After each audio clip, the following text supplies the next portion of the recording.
Welcome, welcome, welcome, beautiful hearts. This is our very special summit today. It's an introduction to a longer virtual retreat that we are hosting. It's all about intergalactics and star family. I want to welcome Lori Rayon and Mahalia Michael, and I'm Loren Gailey. We are just a few of the beautiful lineup of speakers. Hi, Lori. Hi, Mahalia. Hi, Loren. We're excited to be here today to talk about this very special subject that's near and dear to my heart. Uh, I don't know, I have to look back and I think it's been years in the coming, wanting to do it. And in the early years of making Star Family contact, it wasn't that okay to talk about it publicly. I don't know why, but it wasn't. And so, a lot of that information I just stored up, inside of me and presented it to private audiences. But over the years, we've come to this place where this information is valid.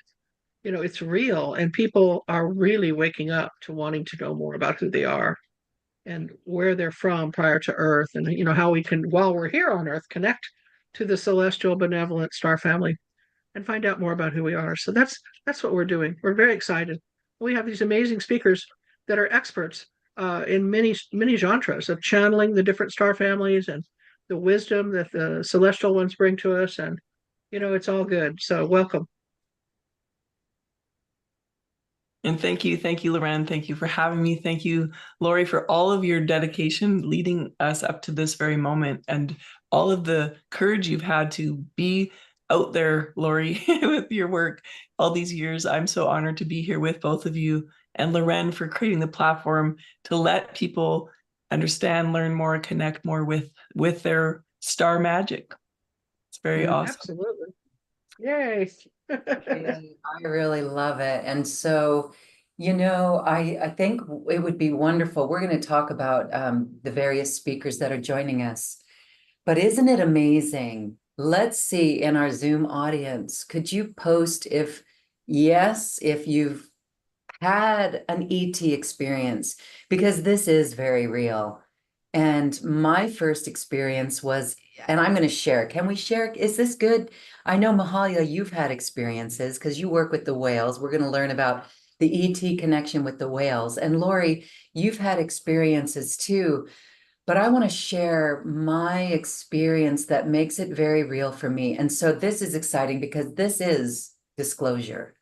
Our Yes. human experience is disclosure, and it does happen one heart at a time. And isn't it fascinating that it requires a personal being to graduate to levels to accept the fact that we are not alone, because we are not alone in this universe. And I knew that ever since I was a little kid, but in 2009, January 18th, 2009, I had an experience. My family saw it. My son was he was 8 years old at the time, and my husband and and we saw it. We were living up in the mountains, about 7,000 feet altitude. And we look across the big skyline, and way, way, way over on the horizon, we could see for miles. We saw this light just illuminate and stop. And both my husband, he jumped and was like, look, we were inside our house with big plate glass windows. And as soon as we put our attention on it, it would every time it illumined, and then it would like a beacon. Pew! Every time it illumined, it came closer. It was closer to us. And then eventually it was right over our house. And as it got closer, we could start to see the shape of the craft, lights around the outside. And then we saw that there were 2 stories of lights around the outside. My knees, I'm starting to feel it all over again as I share this story, but my knees I was so freaked out, excited, freaked out, unbelievable, that my knees went weak. And I did not even think to grab my phone to get a photo. Is that amazing? This stood over our house. We had the TV on. I think it was a Desperate Housewives. We never watched that movie or that show again. We turned off the TV, we turned off all the lights, and we just sat there and watched it. My son was upstairs in his room, and it was right outside his window as well. he was not even interested in it. He's like, yeah, so what? Isn't that amazing? I find that amazing. So then the next day, I woke up and I was so excited. I called my soul family and said, I saw a UFO. Oh my God.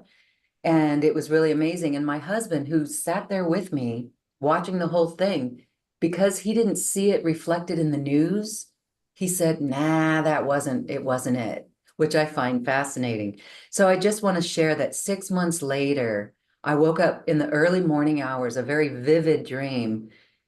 And it was, I won't go into the dream, but it was another ship landing and it was everyone going into a lot of fear. And we were like, no, no, no, stay calm. Everyone stay calm. And that was the message, that we have to get this fear out of our body. And isn't that amazing that that's what we have to each work through? And since then, there's been a number of sightings that I've had over the ocean, nothing too close. And I don't remember like being up on a ship or anything, but to me, that was real. And the one over the ocean, over in Tulum, Mexico, I looked at it and I dreamt about it all night long. Like all night long, these beings were working with me. I was on board ship with them. And then the next morning when I woke up, I heard very loudly, now do you believe it's real?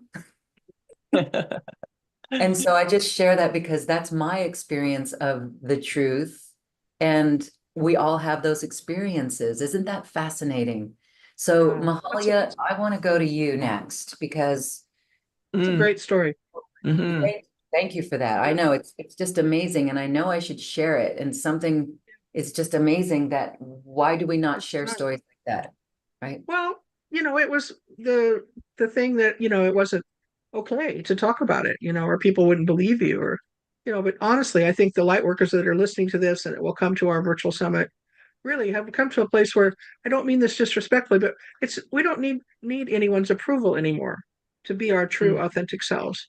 And when we are our true authentic selves, which comes from really, feeling the love in the heart for who you are and what you're here to do, then it's easier to make contact with those that are here to support us 24/7. They're always here. They're always watching us. They're always caring. I want Mm. to go to Mahalia too, but I put it wants to jump in and say, she always says, look up and everybody wave because you're on a Pleiadian nanny cam right now. They're watching you. They're watching you because they love you and they want to support you. And the more we connect from the heart and we let go of the fear, the more present they can be in your life.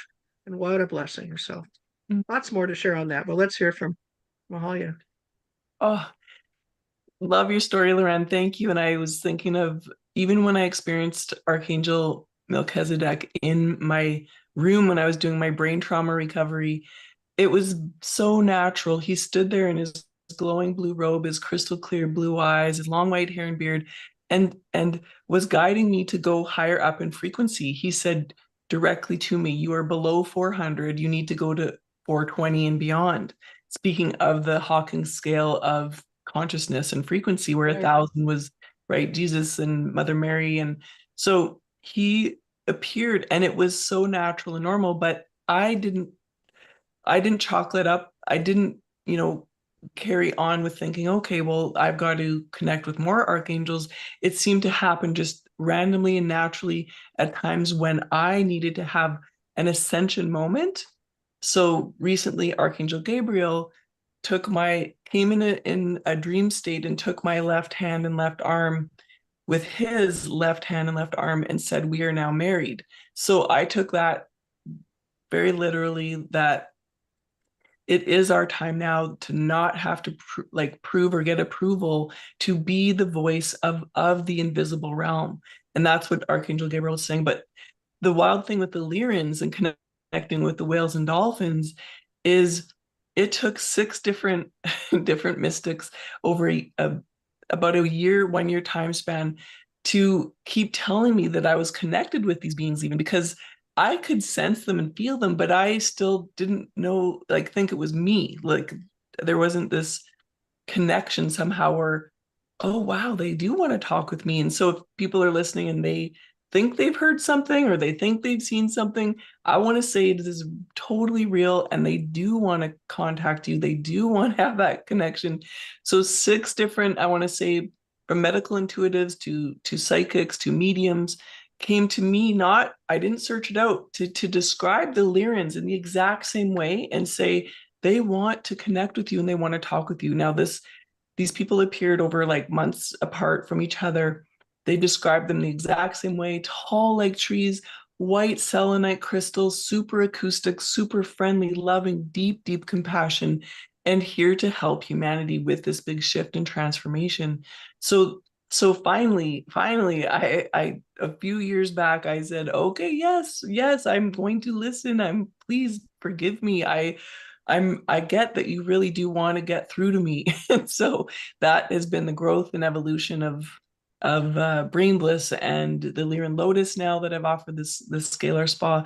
But a friend locally, I'm in a little town surrounded by massive mountains. Speaking of UFOs, in the 60s, so she was 4 years old. She one night saw lights outside of the window, opened the peek through the blinds, and saw a UFO, and the door opened and two little beings come out onto her front lawn. So the next day she told her dad, and Daddy, this is what I saw. And the dad didn't believe it. But what happened is the spaceship left a perfect ring, just like crop circles, on their front lawn that never went away. And guess what? The spacecraft they climbed back on, she watched them fly over through the fields, and it landed at her aunt's house, which was by our local golf course, and left the exact same ring at the aunt's house. So then the aunt told the dad, and the dad could not disagree anymore. Like you could not explain those rings. So that was in the 1960s, right here in this little area in the mountains on beautiful lakes here. And so that was that was really neat. And then speaking of the whales, just to touch on their massive love for humanity, of course, all of their records, Lori being an incredible channel of the white whale and dolphin multidimensional consciousness, interdimensional, is the co-founder of Greenpeace, was spoken to by the whales. And this is on Gaia TV from Jordan Velo Melchizedek's talk on the whales and dolphins. And this was a man who had never spoken probably to spirit before, or to some being from the astral realm, especially a whale. But he was told to come here to this area where I live in the Kootenays to get another message from the whales. And the whale on where he was living on the coast of Vancouver, to come here to meditate, to come here to be in the mountains, to come here to be, and these mountains are made of crystals. There's amethyst found here, tons of massive geodes. There was and is probably still a lot of gold and silver. It's a very special area. So he spent a couple months apparently in Jordan Velo Melchizedek's home and did some renos while he was in there. And because he was waiting to hear from the whales, from the realm, the invisible, inaudible realm. And finally they came and they spoke to him and said, if you want to believe that we're really talking to you, you'll come back to the coast and you'll come to this beach, and 100 of us will raise our heads out of the water. And in fact, he did that. He grabbed a small group of people. He went to that exact beach, and apparently 100, I believe it was orcas, raised their heads out of the water.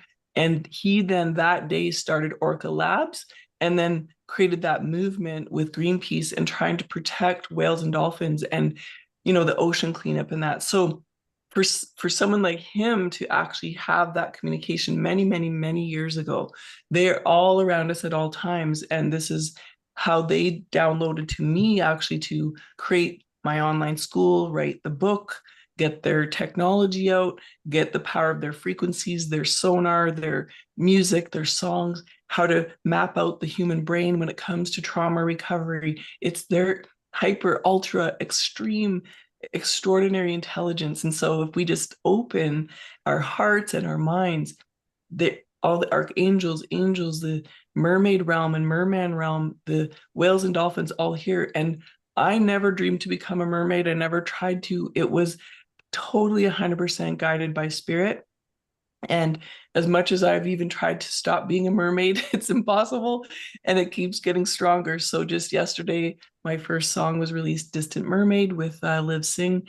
And it's to really gently introduce people into this inaudible, what I love is the inaudible realm that speaks subtly to us through Divine Mother and Divine Father. It's when we say go to the highest realm of God's source, like love, that connection, and we then can hear more of the 99% realm that dances and swims all around us, as opposed to hyper focusing on the physical part. It's getting just enamored with the sparkle in the air, and then how to then decode and where their conversation and messages come to us. For me, and I don't know, Lori and Loren, if it's different for you, but it comes in different ways through the clairvoyant senses, um, ears, visions in the mind, and then feeling, sensation, sometimes even smell. When I met Archangel Metatron, it was through my sense of smell. He leaves a very strong aroma when he wants to have his presence known. And for me, it was peppermint in this one deep, deep meditation.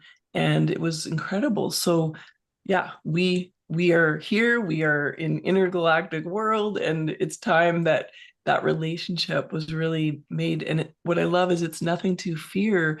It's to be excited about, to have awe and wonder about, and to be grateful that they're making contact with us. So yeah, it's me, Lou. Oh, I love that. Thank you so much for sharing, because it's the sharing that helps explain it. And I know more of us want that. And so when we have our virtual retreat, we're going to hear from very powerful beings, speakers who have experienced this and are working in connection with the planetary, off-planetary beings and the star family. So we're really excited for that.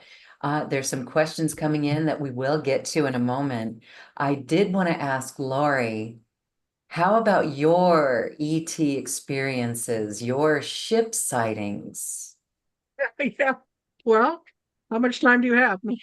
I'll tell the cliff notes, okay? So I've always been attracted to the star family connection, to gazing at the stars as a child and being out on the beach. And I did live down in the beaches of La Salina in Baja, Mexico, in that area, actually for 9 years.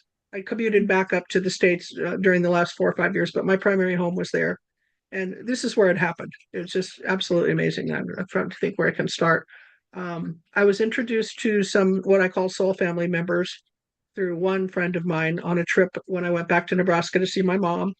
And I was guided to come back through Pagosa Springs, where these other two members were that wanted me to bring Puda and wanted to meet me. And they wanted to talk about dolphins and whales. And little did I know when I got there, Puda said that she would be crossing this stream. She showed me this cabin place where we would be staying. And I said, no, no, no, we're going to stay with our friend Jonathan. She said, no, we're not. We're going to be staying in this cabin. As it played out, when we drove up that mountain, it was getting late. And we ended up pulling into this place exactly where the cabin was she had described to me. And I was traveling with two other cats at the time, or car cats basically. And we got out and it was dark and it's getting ready to carry the luggage into the little cabin to meet with the folks the next day. And she said, I have to go now. This is what I told you. I'm going to go be initiated with the Star family. And she was about, let's see, maybe 6 or 7 months old in her first female body. Still a very small young cat. And in those days, I listened to what she said, but I didn't always believe it. I didn't always think, yeah, right. But the headlights for the car were on, and there was the stream that she'd shown me. And she said, goodbye, I'll see you in 3 days. And she tripped off over that little stream, jumped stone to stone to stone, and disappeared into the mountains. And I just started bawling. I started crying. And I said, God, why would you take my cat? She said, I'm not taking your cat. I'm helping your cat help you. And she'll be back. Just chill out. Go to sleep. And yep, my other cat that was her twin at the time looked at it. He said, do I have to go? And I said, you better not. Get in the house. So time went by, the 3 days, I was a wreck. When she came back, I was standing up on the mountain. And I was just sort of looking up at the lights in the sky that were moving. And I really felt a deep connection to God, but I was very mad. I was I was upset. I didn't think this was right. And I just, kind of yelled up to the energy of God. And I said, I want my cat back. And the voice was very clear, came back to me and said, she's not your cat. She's my cat. And she's chosen to live with you. And she's coming back now. So just relax. She came galloping out of this blue mist, and she had blue light all around her body. And I'm so excited, I'm activated. And we went back to the house, the little bungalow, the little log cabin, and she ran up the refrigerator, jumped up on top, ran kind of across the ceiling, like did a loop-de-loop, and jumped back down. And she said, so excited, we're going to begin now. So that's a longer story, but short story of what happened. We came back to where I lived in La Salina, and two of the friends from Pagosa Springs who were much more advanced than I was with light beings, much more advanced, that came with me, and they wanted to connect with the dolphins, and so much was destined to happen. So we walked out on the beach that night. When we got there, it was getting dark, and there was this jetty they were building to make a small boat harbor, so we could walk out pretty far. And we walked out, and these lights came up from under the water, and it was this circle ship like you see in the pictures. The lights were spinning, and it was glowing, and I just was like, oh my God, oh my God, it's so great. And they were just calm as pie. They just stood there and said, look at that. One man said to the other man, he said, I think I worked on that ship. I recognize the ship. I was just blown away, unbelievable. So that was the first contact, and it was there for a while, and they were talking to them, and went back down. 2 nights later, we were hosting an event so people could meet them at the house in La Salina. And I walked out to the barbecue outside in the patio of my house, and there's pink, tall light beings were standing there, two of them. And they were see-through. They didn't really have faces I could see or make out their features, but they were definitely humanoid. So I said to my friend Oberon, I said, who are they? And he said, oh, they're from the ship, the ones you met the other night. And I said, well, what do they want? And he said, well, they obviously want to make contact with you. And I said, well, should we do it? And he said, well, I would if I was you. I mean, they're here. So we came inside. Everybody sat in a circle, and my one friend who could tone, he did these amazing tones. I now know they're Palladian tones, and he summoned the energy, and they came in and they spoke. They asked us to see the crystal workings of their ship. They kind of like they showed us engines that are being operated with crystals, and they showed us in some way the family connection that we have and why they were here. That they were only here to help humanity and to make contact with our group and to assist us. And then they showed me Puda, and she was sleeping in the room. She came out and walked into the middle of the room, and they said, this is the one we'll speak most easily to. So listen to her when she speaks to you, because she can hear everything we're saying. And that was sort of the beginning of me realizing that from the beginning of Puda going over that river up in the mountains in Pagosa Springs, that she was going to be an ET contact, basically. So over the next, I'm going to say 3 months, we would walk out on the beach at night, and they would do these amazing light shows, mostly like big green triangles that would float across the water, and then it would sort of merge, and I don't know, the colors would change, but it was always started out with green light, and it would be moving from left to right, and then lights would come in from the sky, and we were just like in tears with joy. It was so incredibly beautiful, and we knew that this was to make us happy, to make us feel connected. I had one friend that came and stayed a couple of days, and she could hear them. I couldn't hear their words like I can hear Puda, but I could sense it. I could sense the love. And she would sit on the beach and channel them and just bring in these beautiful messages of love. And of course, I'm much better at that now, years later, but it was the beginning of me really feeling the love that they have for us. And so I wanted to know who they were at the time. I assumed that they were Palladians, and at that point they were not. They said that we're the Arnon, and they spelled it Arnon, and that they said we're from the very, very high realms of pure love and light, and we are here to assist you. And in a very real way, we are your family. We are you in a multi-dimensional way. Of course, I didn't understand, but I was excited to know about them. So where do we go from here? So this went on for a few weeks. The friends from Colorado stayed, and then eventually they said it's time for them to go home. And I remember I was up in my San Diego home doing some work, and they called me from my Mexico home where they were, and they said, they are not going to leave now. They wanted to say goodbye to you and thank you for hosting them and for all the work we've done, and for just being so friendly and loving. And they're going to, this is the words they use, we're going to fold space now and we have to go. And I just, my instant reaction was anger. I just got so mad. I'm like, what?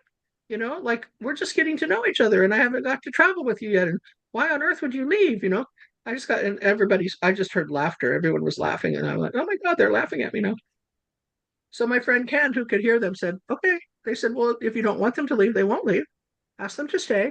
And if you want to come sort of to speak to travel with them in their light shift, you're going to have to work on physical change to your body. And it will take a while. And when you drink lemon water and, do these different things and meditate and get ready. So I was so excited. I did everything they said. And of course, by now my friends had gone. It was just me and Puda and a couple other cats. And the night that we had set aside for me to meet them and travel with them, I went out on the beach. This is how silly I was. And I had a backpack and a sleeping bag, and I had Puda in her little black cat carrier, and I sat down on the beach and I said, I'm ready now. Again, I heard laughter. They didn't come, they didn't come, they didn't come. I was so mad. I'm so upset. I was like, okay, did I get this wrong? We're not going to get to go, you know? So I went back into my house and I went to bed, you know, laid on the bed. And of course, Puda wasn't in her carrier anymore. She's sitting next to me. And then the house started to shake. I felt like I was in the movie The Wizard of Oz, you know? I mean, I really felt rumbling and shaking. And I was like holding on to the bedspread, you know? Puda said, just relax, just relax, just relax. This is what you wanted. And soon enough, I realized that my light body was being separated from my physical body. And then I was on the ship with them. And it was beautiful. And I know they were making it look really friendly. They made it look like the Madonna Inn in San Luis Obispo. They were like rock-shaped walls and waterfalls. And they took me into a room and there was a heart-shaped bed. And they said, why don't you lay down and relax? Amazing. You're doing this for me. You're making, it isn't really what your ship looks like. And they said, no, that we're doing this for you. We want you to be comfortable. And so I got up and I walked out into the main room, which was round, and there was this huge cat being, like 10 foot tall, sitting at the panel. And it was like, if you ever seen Data on Star Trek, like with the fingers moving really fast, but the cat was operating all these controls on the count, his big head. And he turned around and looked at me and said, do you know me? And I said, are you that part of Puda? And he said, I am. I am. And I mean, other things were said, but I realized I was looking at a higher aspect of the cat. It was running the ship. And he said, why don't you just go lay down? We're going to have a journey now. We'll wake you up, you know? So there were stops, and we would stop and people would get on and off the ship, and we'd see all these colorful lights and planets. And that, to me, memory will live forever. That was the most powerful experience I had. Again, long story short, I came back. I went to sleep. I woke up the next morning and I was so sick. My body was so sick, throwing up, and you know, my body wasn't acclimated to that. And so I had to go through like a big cleanse, you know. But I wanted to do it again and again and again. And for the next year or so, we did from time to time. And the relationship built, you know. It got to the point where when I came up to the United States, which is just across the Mexico border, I lived part time in Chula Vista. And I'd go out to the harbor there where the boats are in Chula Vista, and I would ask them to come because I knew that Mexico was a place where they could do it more easily without frightening anyone, you know. And they would come. They'd show themselves sometimes in a little boat. Once in a while, I'd see a big cat being operating like a yacht, you know. It's all this stuff, you know. And then black helicopters would come and start to circle. And I realized that the military, it can track this energy. They could sense it, you know, and they were following me. At one point, they even came to my house. This is before I learned to activate my living Merkaba field. I'd studied later with John Valo, and I learned how to create that energy around me. But they even knocked on the door. They were like the men in black, you know. And they said, what were you doing down by the harbor last night? And I said, well, what are you doing here at my house? You know. So I picked up Puda and I put her on my shoulder, and she said, you can go now. She just spoke, and they like, oh, they pulled back, you know. I said, I don't have anything to share with you, and you don't have any business coming to my house. Goodbye, you know, and I closed the door. Anyway, I can tell Wow. lots of stories, but that's a pretty, you know, pretty cool one now looking back, that I didn't have any way or sense of how to put an energy barrier between me and my ET adventures, you know. I now know how to do that, so they don't really track me anymore, but I know they would like Wow. to, you know. Okay. I know that there's more questions about the men in black. What in the heck? Why? Okay, Mahalia, like why and what do they want? And Mahalia, you're going to answer that. But Lori, what did they look like? What did the voice sound like? Did They had they black suits on. They were two tall have black men. Then they drove a black car. They had a clipboard, and I think they thought they were going to frighten me into saying something about this. You know, obviously they knew I was making contact. But Mhm. see, they, for whatever reason, they didn't come into Mexico, or maybe they couldn't come into Mexico. I don't know. This only wow. happened in Chula Vista, so I kind of stopped doing it in Chula Vista at the time because I didn't want them around anymore. You know, but Puna just told them off. You know, she said, "You can go now," and they heard that. They absolutely heard it. You know, kind of interesting. I think they're, you know, what do we say? Government officials, basically. I mean, I think we all know that our government's been communicating and tracking and communicating with extraterrestrials for years and years and years, and they hide that from us, you know. So I think maybe they thought I was a threat. I don't know. I don't know. But the beings I've communicated with are just pure love. I mean, they're just love. Mhm. They love everything and everyone, and But they then want to help. you put up a dimensional shield. I went and studied the Flower of Life teachings with Drenvalo Melchizedek. And I did that in 2009 and 2010, and I became a Flower of Life teacher. And now I have an activated living Merkaba field, which, to quote Drenvalo, most of the people on the planet uh, do not have an activated Merkaba, especially the people that are unawakened. He says, our Merkabas collapsed during the time of Atlantis, when Atlantis fell. So when you look at people in their Merkaba now, if you have that insight to do that, or you're allowed to do that, then you can see holes in their Merkaba, or smudge or dark. I mean, they're, and I don't mean this disrespectfully. It's nothing to be afraid of. It's just that they're not yet ready to claim their light body. So, but these were the early steps in me working with the whales and dolphins, who now, if you look at our website, it's lauriebrion.com, we spend most of our day during the week helping people activate their light bodies. We teach the Merkaba, we teach whale and dolphin healing, and the whales are the elders. So even if you don't have your light body activated yet, you can merge with the whale, and the whale can take you almost anywhere. In the early days of teaching intergalactic travel or visiting off-world planets, lots of people came to our classes that didn't have their Merkaba activated. The whale would help them travel because it's a secure being that knows how to do that and to take you somewhere and then bring you back safely. So a whole bunch of our life is around all this intergalactic stuff, but it's incredibly fun. It's incredibly rewarding. And I just want to thank everybody for listening, because, this is going to be very common in people's lives very soon. And I'm quoting my friend, Master Buddha, who's an aspect of Seth, old soul. That it's time. We've reached a time where people want to know more about their own biological star family lineage, because in a very real way, like we talked about with Adironda, is that no one's really from Earth. I mean, the only beings that are really from Earth are the elemental beings. And technically, they're not either. They're sparks of the Elohim, but they're connected to Mother Earth. So when Mother Earth took, would say consciousness, when she became the goddess or the mother of this planet, which before it was just a planet without consciousness. When she came in, she brought the consciousness of the Elohim, and the Elohim became the elementals, and they started helping to build the human body through having a body elemental, and became our mother, so to speak. So um, there's a lot to be revealed in remembering, and in order to really activate your own living light field, that you can communicate more clearly with all these beings, you have to be able to connect to nature, and you have to be able to connect to the creator through the sun. The sun is the portal or the stargate that we receive source light. And in my world, it's really helpful to work on teachings that help you stay in your heart, move out of the analytical mind, and just be in the space of love, which is the heart. Yeah. Thank you for that. Thank you. It's fascinating. Okay. Now, Mahalia, I'm circling back to you because you had something to say about the Men in Black. Or Yes, yeah, and thinking as your word disclosure is really, I've had black helicopters as well. It's amazing.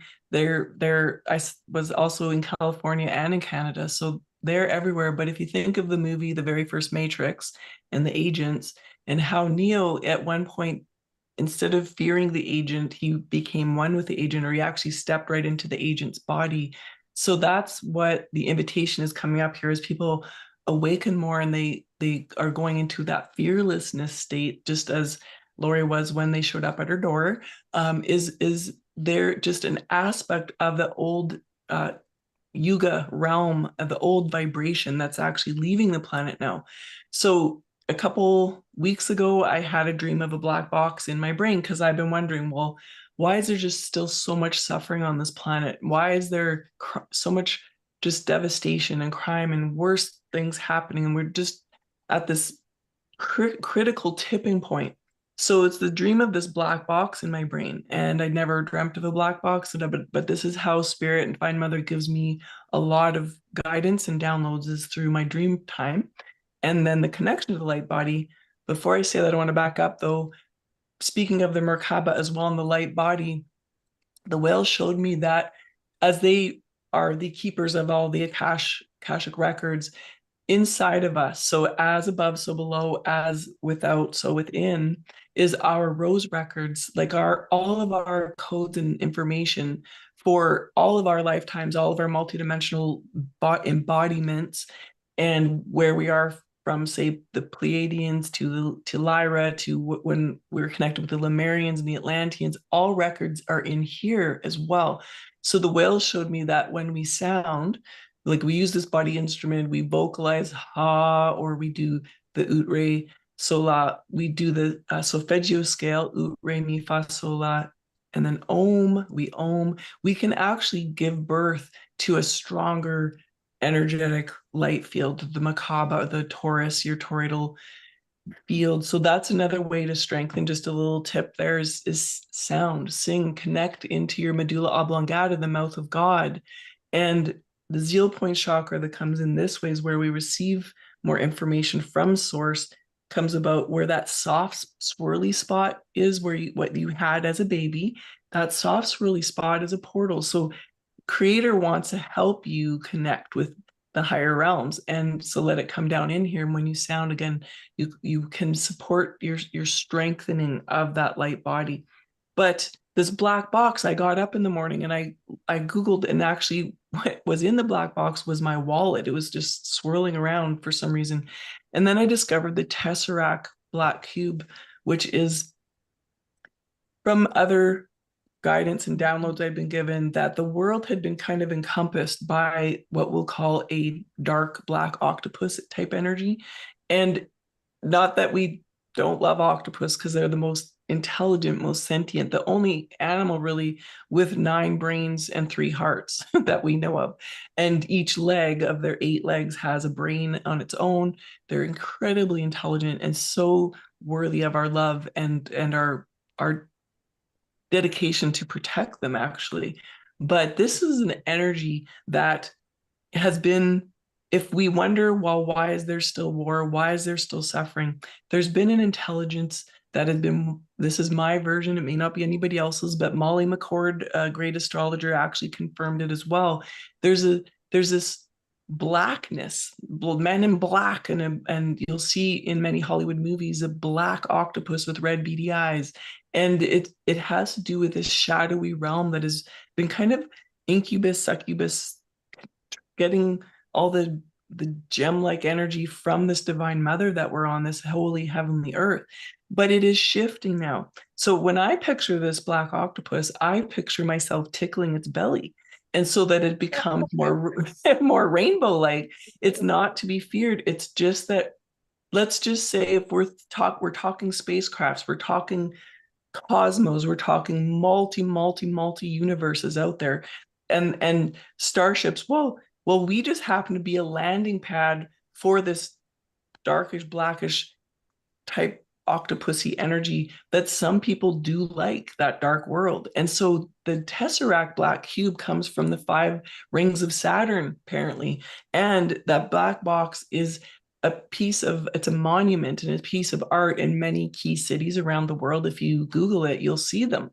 And so that's been actually a worshipped thing. And in worship, like in how I've come to learn by the whales and dolphins and the Lyrans, how to rebuild the brain and body to become like this holy musical instrument that God designed us for, to create with our vocals, is we cast spells, right? So we will speak out to make geometry in the field. We'll speak out or sing out to shift reality if we are conscious of that. But there's also the opposite of that. There are dark spells and dark magic. So I feel like that is what the men in black kind of are. They're just agents of this hyper sucking energy off of earth and human hearts. And it's time that is shifting now. Not because that also is why we repeat traumas, we repeat cycles. It's the Groundhog's Day moment.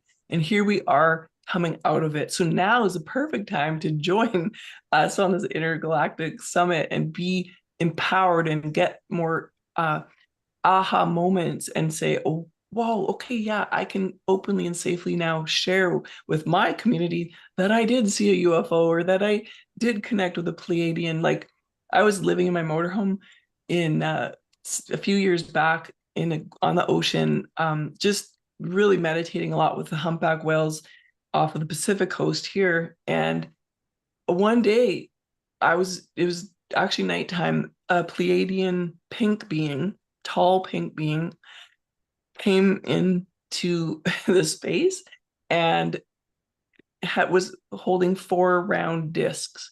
And it really just wanted me to see these discs with what had these incredibly interesting and intricate symbols on them.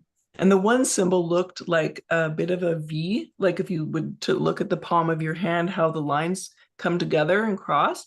And it really wanted me to especially connect with that one. And so I received these 4 discs. I drew what they look like. And the one in particular, the Pleiadian, was super friendly and very gentle, very loving. And it just basically saying, I got a hold of Dwayne, was my, like, he knew he was a Arcturian hybrid, just like Vivian is, and connected me to the understanding of what that symbol meant, and it meant transformation.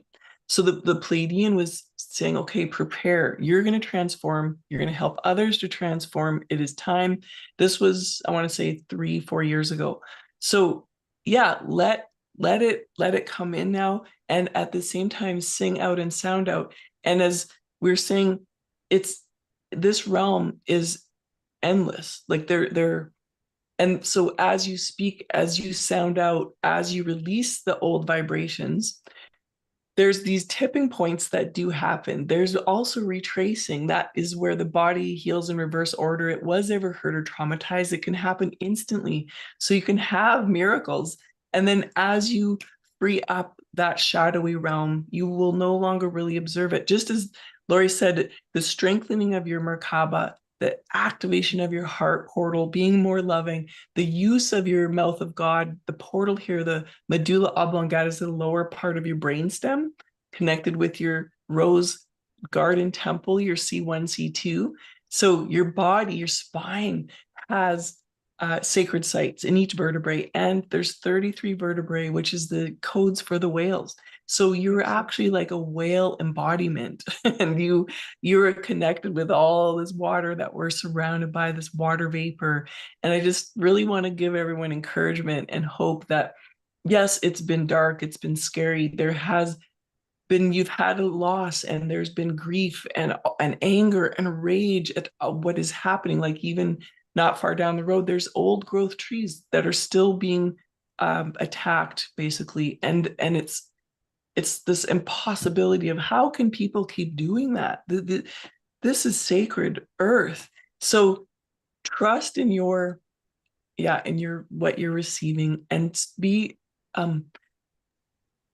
willing to be brave, to be courageous, to speak your truth now. Like that, I feel, is what is also coming out. I was very kind of almost mute as a child. Even though I was connected, I was invisible, and I was like basically too connected almost, is how I look at back now at how quiet I was and shy and nervous, and I didn't have a voice back then, and I used to stutter, and I was told I was tone deaf, and I was told to never sing, and I was told I would never heal, and I was told I would be stuck with how I was in suffering the rest of my life, honestly.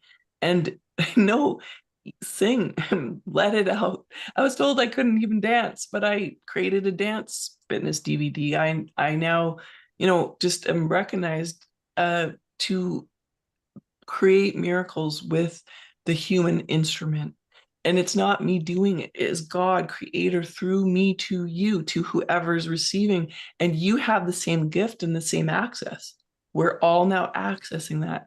So I jumped around, but I hope that made sense. And I truly love humanity, and I'm truly dedicated to the well-being.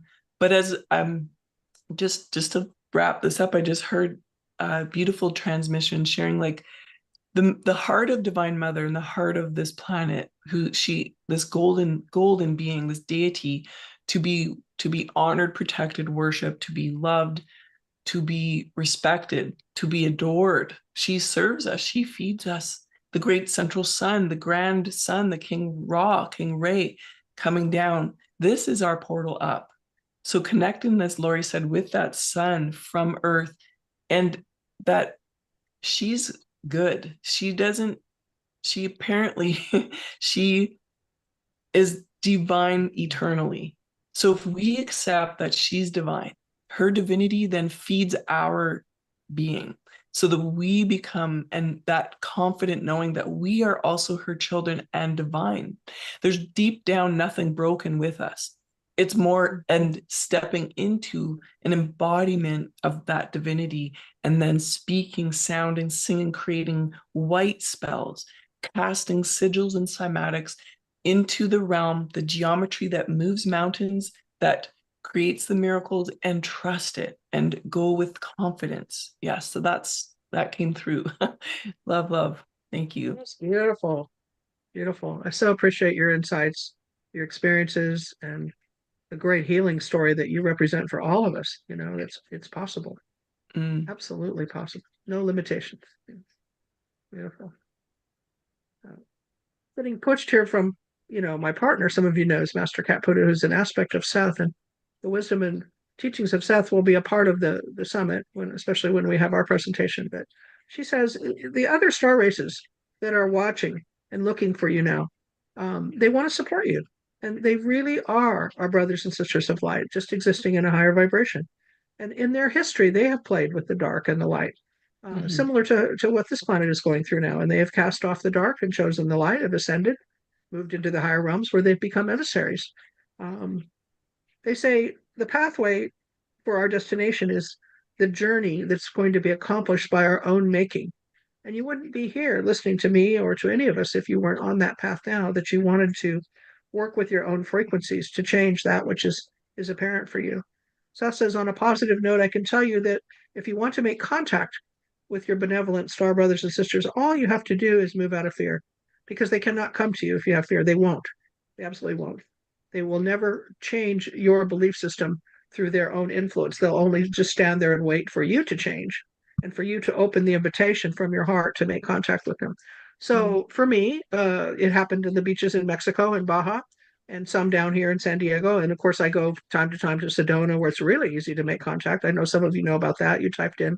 Go to a private place, kind of outside of the city, and tell them you're coming before you come. Make an appointment, so to speak, and then show up and just be patient. Just sit, put out your easy at night to see the lights and the different movement in the sky. Put out your little chair and maybe bring, a blanket or something so you can lie back and relax, because they really want to make contact with you. Nothing would really please them more, is what she's saying. Over the years, they've made contact with all of our different governments all over the planet, with very little results. And their intention was to come to all of us, but the governments have been unwilling to do the things that the star beings asked them to do. Uh, the return, of course, would have been the cure for all diseases, which they're still willing to give us, and other powerful technology. But our government, of course, is still steeped in fear. So they've started coming to people individually and in groups. And so there's nothing to stop you from being a part of that now.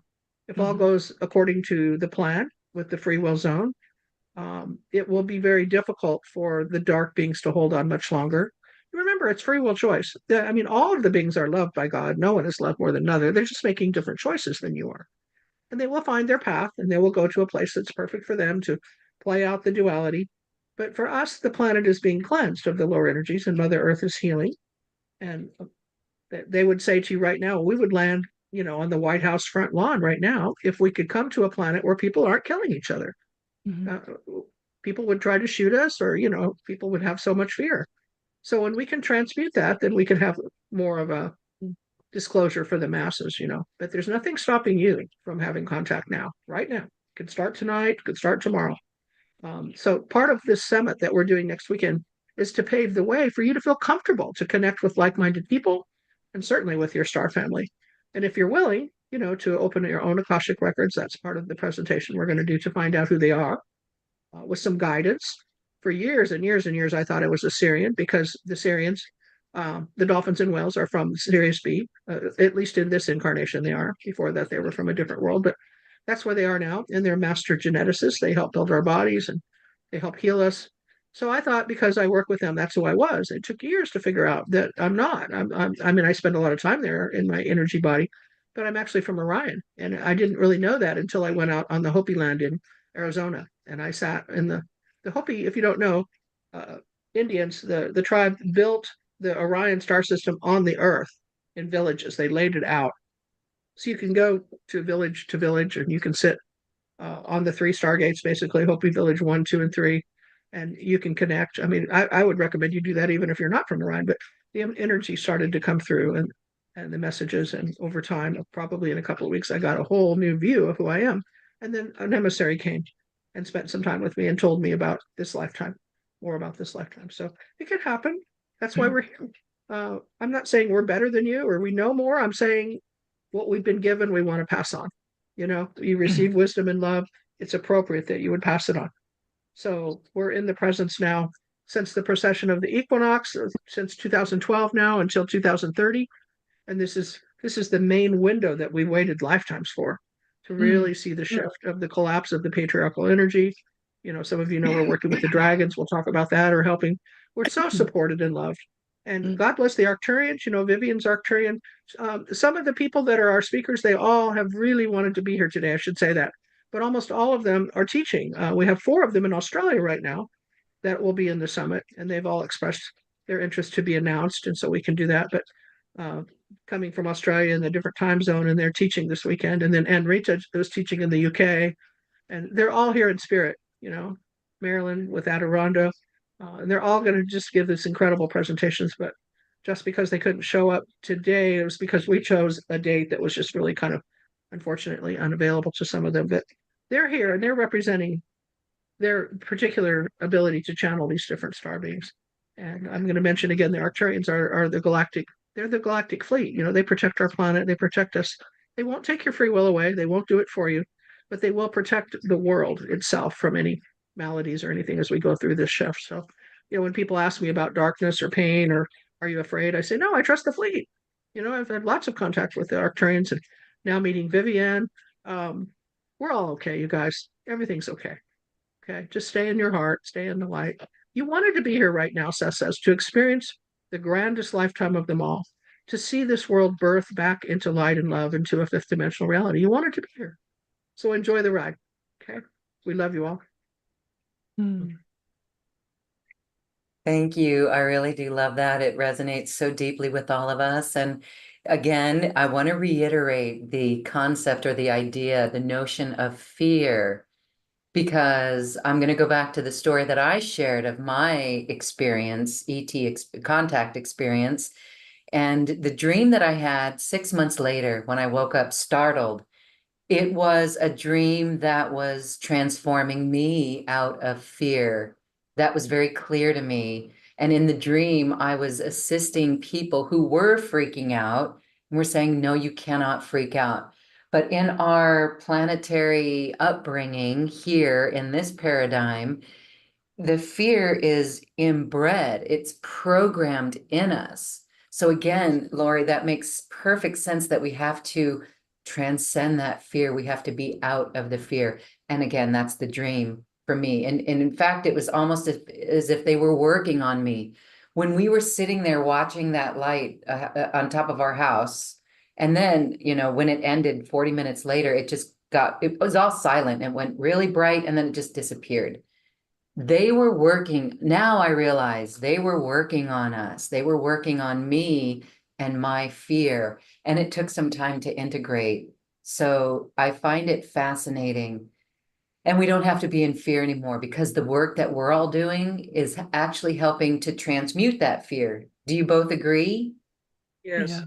Yeah, the fear comes from being the choice. Again, we made a choice to incarnate onto a planet that still has duality. So the light and the dark aren't even real, they're illusionary. The only thing that's real is love and light. But until you embrace that concept, you can still experience the illusion. Master Buddha always says it's like going to a horror movie. Have you ever seen somebody how they are after they were really affected by a horror movie? They walk out and they're really traumatized by it, but it wasn't real. Okay, it was just an illusionary thing on the screen. She compares that to how a lot of people are living on the planet with fear. It's not real. And you have to make the choice, though, because you have free will. That's part of being a conscious creator and an aspect of God in your own body, is you get to make the choice to be in the light or the dark, okay? And experience that in your own life and make it real or not make it real, and step out of it and say, okay, enough of that. I mean, I know there's nobody on this planet, not even one person, that hasn't experienced fear. And the thing is, now a lot of them, when you talk to them that are coming to this event and so forth, they're saying, okay, no more. That's it. I did that, you know, I'm not going to do that anymore. You had that Mhm. experience. It didn't work. You see through it. And now you want to choose to be successful and happy and joyful and healthy and have a different path, a path of light and love. Mm. You know, and to be fair with what's the divisiveness on our planet right now, this is a really good point for all of us to pay attention to, because we need to transcend the divisiveness. And I know the ETs are helping us, and the whales and the dolphins definitely are helping us. But we can see that we all want that joy, that peace, that happiness, prosperity, abundance, freedom, right? We all want the same thing. So get out of fear. Mahalia, I would like you to share comments. Mm. Ah, this simplicity and innocence is, I feel, where joy is, and that lasting eternal joy, which would be God, the Mother, Father, gazing upon us with such loving eyes, and we're in the lap of God, of their arms, just being held. And it's this feeling in the mind that the dolphins help us to rise into this high neocortex, the newest part of our brain.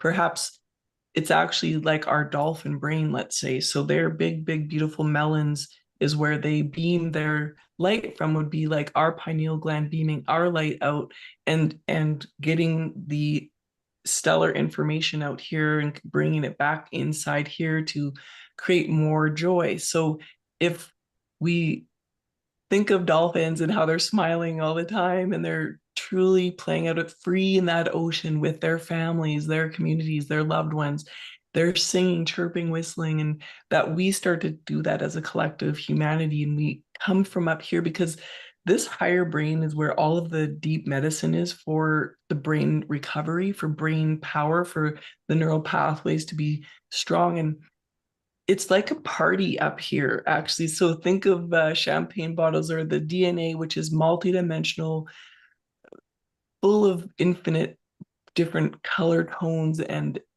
potential like we've not even really tapped into yet. But say they've been capped with champagne corks, which would be called telomeres, and all of a sudden you hummed a little bit, you connected more with the sounds of whales and dolphins, even just listening to humpback whales on YouTube, just getting into their frequency. And then all of a sudden, these telomere corks started popping off, and your brain went into more utopia. So some people will say, well, uh, um, ignorance is bliss. To me, knowledge is bliss. So you have the knowledge that you're rising in your dolphin intelligence or your dolphin joy or your innocence as you were as a child. So since I recovered my brain, I go in what I sometimes call a Forrest Gump state, where almost just a simple simplicity, awe, and wonder. And it seems to be that in that state is when I can receive more communication from the other realms. It's when we're in our childlike, we go beyond the event horizon of whatever's been in the illusion, as Lori said, and we pop through. It's like, whoa, okay, on the other side is this is a party in our brain. There's joy. And for those of you listening who may have had issues, chronic health problems, and or struggling with pain in your body, and it the connection or attachment comes from generally the lower two brains, the old dinosaur type brain and the limbic emotional processing brain. It's completely the thalamus, hypothalamus, all the other parts in there holding us in habit. Habit isn't easy to break. I'm constantly challenging myself to overcome certain habits, even with my family relationships, that where some of them I seem to be, floating out here in this realm and be seen as, some wild witch or some crazy mermaid. But it's so natural for me, and where they're the opposite spectrum.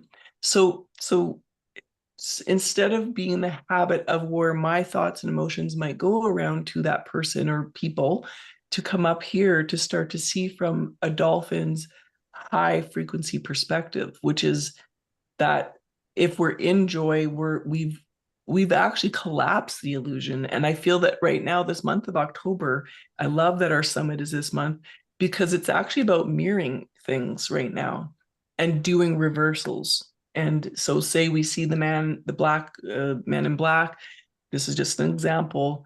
We go, oh, I am that.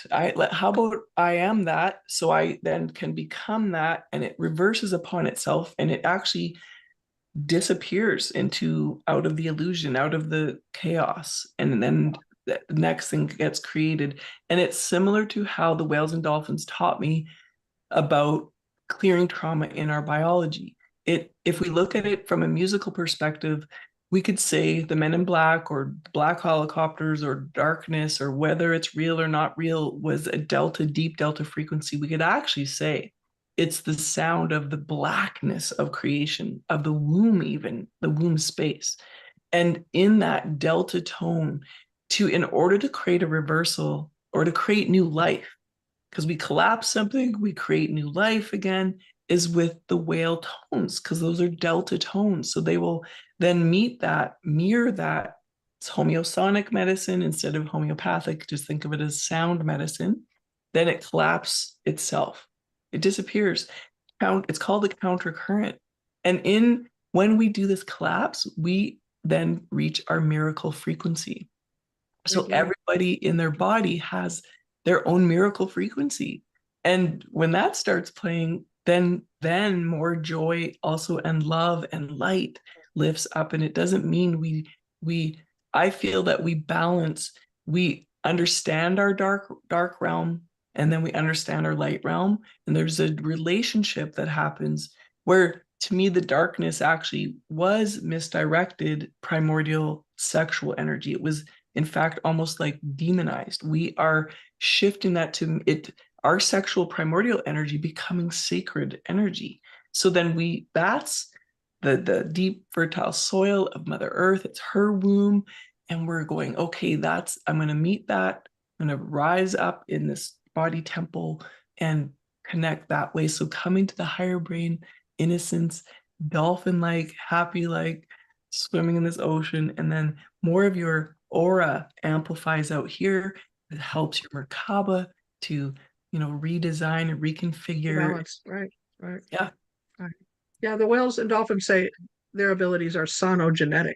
So using their tonality, because they've been given that mastery, to change the actual cell structure in your body, the vibration. It's the most powerful healing sounds we have, as far as I know. This is why we do it. We see accelerated change in the physical form for those that are ready. Again, it's a soul connection, but the whales and dolphins have the tonality that we're seeking for balance and for healing. It's beautiful. Oh.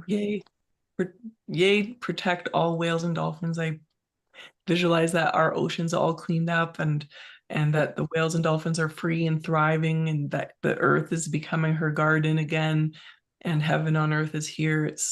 We're so blessed to have this connection with our whale and dolphin families. Thank you. Mm-hmm. Yes. To take a minute to tell people. I'm sorry. Go ahead. No. Yeah, let's talk about it, because I wanted to take a minute to talk about the speakers that are going to so excited to be with us. And between now and maybe next Saturday, you can check out some of their websites. But we're going to have Vivienne Chevette, and she's, again, the hybrid Arcturian. She's amazing. This will be, I think, our third time for me anyway, working with her. She's such a sister. She's so loving and gentle and kind. And I know you're going to love hearing from her. We have Marilyn Harper, who channels Adiranda.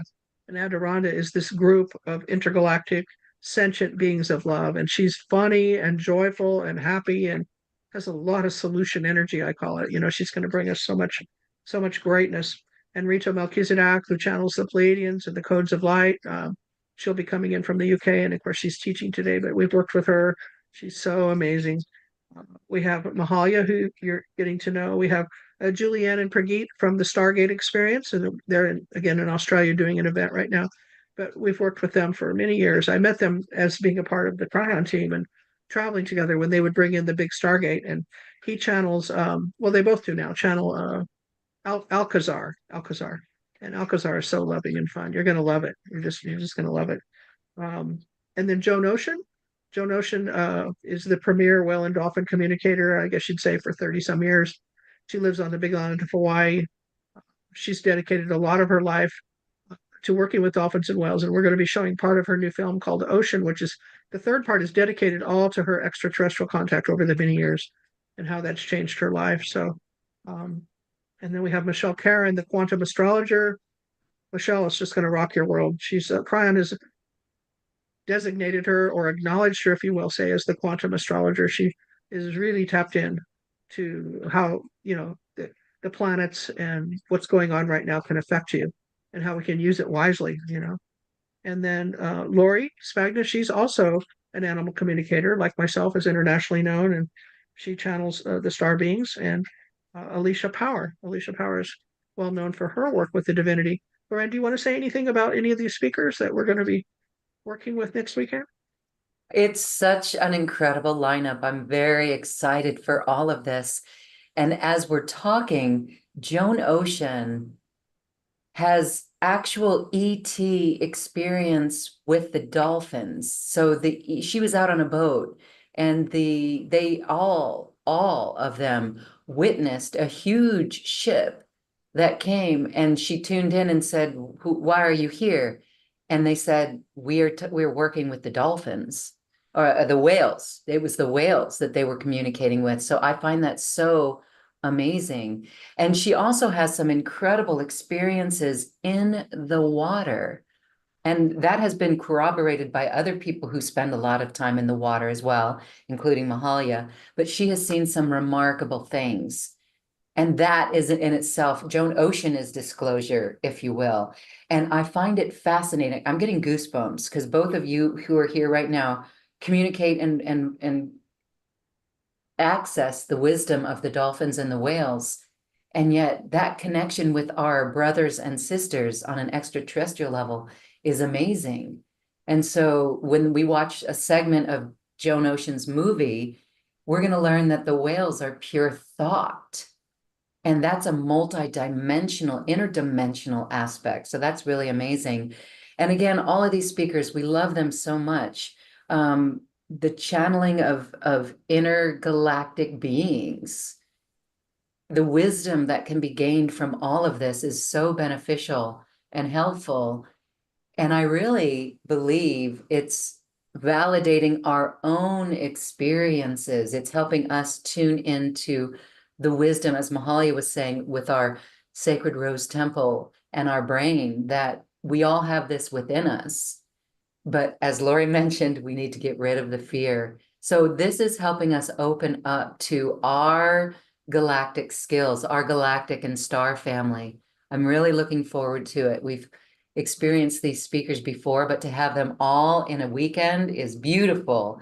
So on a technical note, I just want to say that this is something that each session will be recorded individually, so that if you cannot join for the whole segment, the whole weekend from 9 a.m. Pacific to 5 p.m. Pacific, if you cannot join any of that, immediately after each presentation, the links to watch the recording will be available. So it's a timeless capsule that we're creating for everyone to enjoy and be a part of this beautiful, beautiful summit. I have posted the link in our Zoom box. I And had a little if message well, from Seth, who is okay, speaking great. through me. As to all of you, without Seth, this wouldn't have happened. Yes, Because Seth. this energy has led me through these many lifetimes with the various incarnations of Buddha. I didn't even understand yet the power of the soul of Seth until 2012. It took me a while because I'm just, the mom to a cute cat, that's led me on through all these initiations. But now, I can separate the energy and the voices, and Seth is going to lead you in the summit through the dimensions, basically to meet emissaries in the various realms that are benevolent. But this is what Seth says: hold your light and truth, and be the change that you want to see in the world. You will change more lives as the great way showers that you are by simply being the example for others to see. Everything that is negative or dark is coming up to clear. Remember, it's illusionary, and it's time for it to go and for us to awaken to the truth. So let it go. It no longer serves your magnificence, and fear is quite simply the absence of love. This is the great exodus of the dark and the explosion of the light all at the same time. Each of you are great masters. Feel that. Look in the mirror and see your own power as conscious creators, aspects of gods and goddesses yourself. All true masters are not afraid to stand in the light as an authority of divine process, each day demonstrating self-love and wisdom, compassion for all those around you that are awakening in the world. Be the master of your own purpose. Be the master of all that you need and want to manifest all that you desire in this lifetime, to live a full and blessed life. A master is conscious and is self-aware and communicates with beings in all different realms as they choose to share love. So please love yourself, love one another, love your star family, and be a part of the vision of creating this wondrous new planet that we call 5D or the new Earth, because we're all in it together, okay? Let's create our beloved heaven on earth together. So be it, and so it is. I am Master Seth, and I love you all. Namaste. That is so beautiful. And it feels like we are complete. So we are looking forward to seeing everyone, and we invite you to join us. You'll feel at home and expanded. As we say goodbye, I'm going to give both Lori and Mahalia a moment for final thoughts. Mahalia.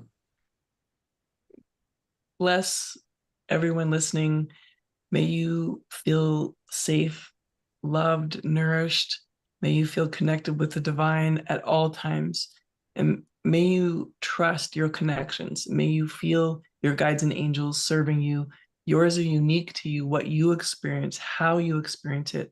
To know, like, if anything, this is permission for you to say yes to your mastery, your power, your love, your light, your extraordinary nature. So that's the Lyran High Council of Angels, light language, transmission frequency, love, blessing, kohenyan, miwokoe, zahatiokoen, miiokokoa, het atia tiokojo enya, miiokokoen, miaokototiawe. And thank you for being here and reflecting with us. Aloha and mahalo nui loa. Mermaid kiss. And Lori, thank you. So welcome.